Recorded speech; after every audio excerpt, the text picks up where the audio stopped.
Hey guys, welcome to Tutorial Guru. Today I'll be showing you how to reset your iPhone, and now let's dive right in.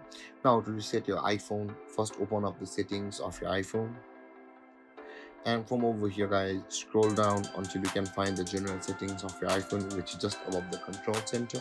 Tap on general, and on the general section guys you'll be required to scroll down on the bottom of the list where you can find the transfer or reset iPhone option available for us. Tap on that transfer or reset iPhone, and then you will be on this page where it says the idea to erase all of your contents and settings, and another one is the reset. If you want to erase all of your content and settings of your iPhone, you can go to the second option, but we'll be just resetting our iPhone. So let's tap on the reset and reset all settings. And over here guys you'll be required to enter the passcode of your iPhone or your security or your security verification of your iPhone, and after that your iPhone will be reset.